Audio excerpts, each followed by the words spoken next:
Alright, welcome back. This is Central Florida Prepper. Today we're going to be discussing maps. As a prepper, you should have maps of your local area. You should also have maps and routes planned out to your bug out location if you decide that you are going to have a bug out location. I recommend all preppers to have a bug out idea in case your bug in situation changes. Alright.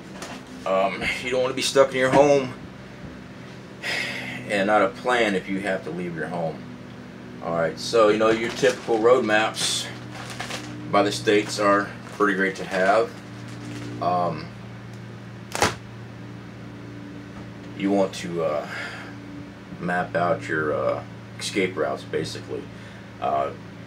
Like here we have big old I-4 interstate nearby. I-4 sucks. When I was living there in Daytona, I was driving all the way to Orlando for work. It would take me, in the mornings, it'd take me 45 minutes to get to work. About.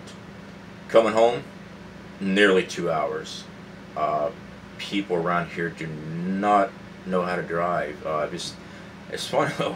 It rains in Florida all the time. Alright, it's always something stupid, but they all slam on their brakes, cause traffic jams. Then you got some jackleg that wants to run 90 in a 55 or whatever the speed they always go over, and they're whipping in and out of traffic. It's complete idiot. So we try not to. We're going to try to avoid I-4 on our bug out plans. So you want multiple routes. All right. Check out your map. Look at your secondary highway roads, back roads basically, and something that you can hit to avoid certain areas, because the interstate is going to be the worst place to be on if something major happens and the whole city has to evacuate, your whole town's got to evacuate, because everybody's going to be on that. Look at every hurricane that's ever come through. As a matter of fact, my brother and dad were just in that hurricane. They hit Panama City. They rode it out in an RV. They were in Southport, outside of Panama City, which is just a stone's throw away. I mean, it's just, they're all right on top of each other. So yeah, you got to have emergency plans. Did they have an emergency plan? Yeah. The night before that hurricane came through as a Category 5. Hold on 1 second, please.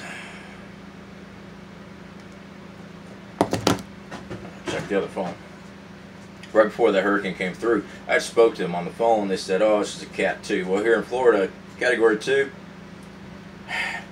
you don't even blink your eyes. I mean, it's just, oh, whatever. It's just strong wind. But overnight, I was up, because I already saw the trajectory was going. I'm always looking at things, and I was out of work during the time. This is when I first got injured. So I was at the house all the time, and I saw it change. It was like 2 o'clock in the morning. I'm trying to call, couldn't get through. By the time it had changed to Category 5 and made right on top of landfall, they already lost reception. So when they woke up to everything going to hell, it was too late to get out. Do I recommend getting out on a Category 2? No, not here in Florida. Is it a good idea to keep track of things? I don't know why they weren't watching the storm and they knew it was coming, but hey, it's just the way it is, I guess. Me personally, I try to keep an eye on everything. Can't, but I do my best. I'm always looking for other stuff going on in the world. So I always have a backup plan on getting the hell out of Dodge. Also, I mentioned this in another video when I was talking about looking for water sources using your Google map. Zooming out, checking your surrounding area. Use your Google map, pull up the area, and start printing off sections of your screen of this map. So you have a local map. You know every side street that you can use to get off a main fairway. Alright, you know where everything is too. Alright, that's another good thing to have, is a local map. you know, even if it's just a couple miles from where you live at, that you can label things around you. Okay, this location here has this type of store. This location here has this type of store. You get my idea on this, so you kind of know your resources if things go wrong. Also, just to have a means of escape if you need to get out of Dodge. All right, it's plain and simple. So yeah, work on things like that. We started off with just the state map. Of course, I got the country map there. I don't know. I like maps.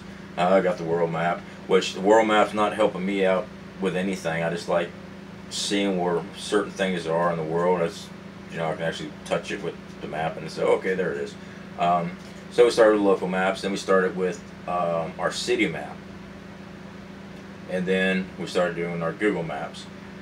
For the prices, it's cheaper for us just to do Google Maps and print them off than it is to go and buy the city maps. And we bought the city maps and everything first, and I didn't think about Google at the time. So we got a binder full of our maps. Now, we did a radius of 50 miles.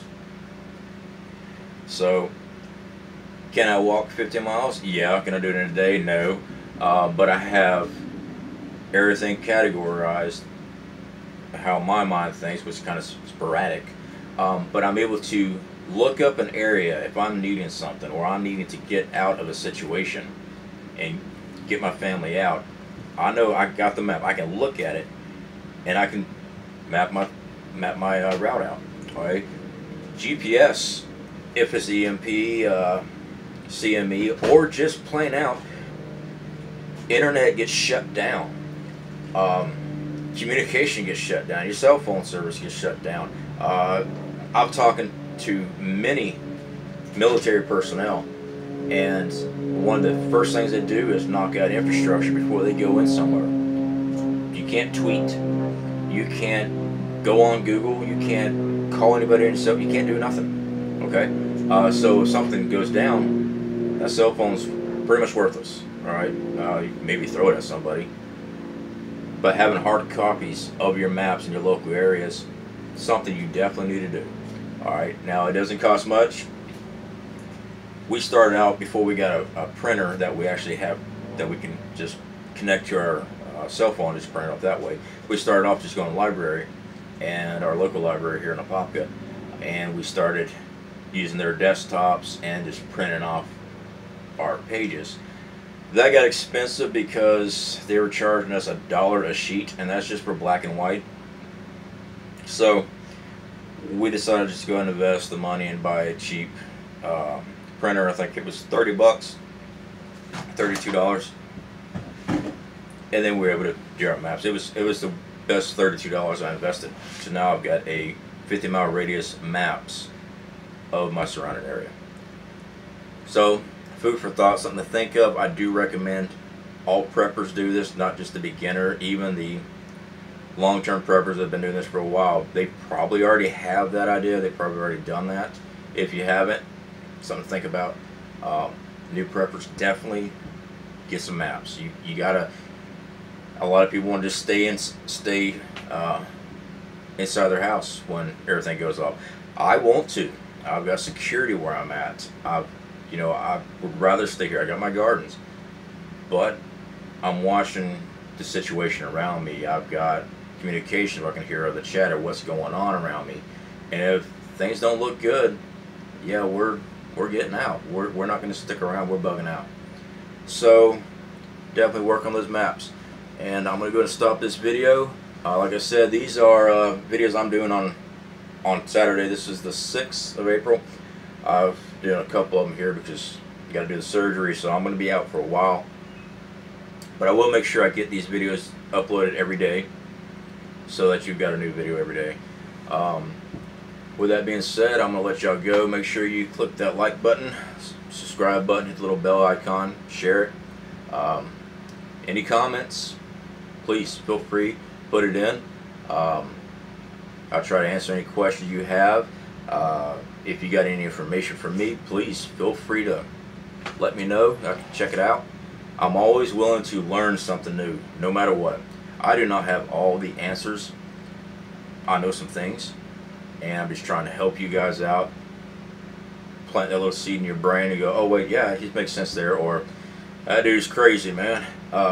Either way, I'd like to hear from y'all. All right, y'all have a good day.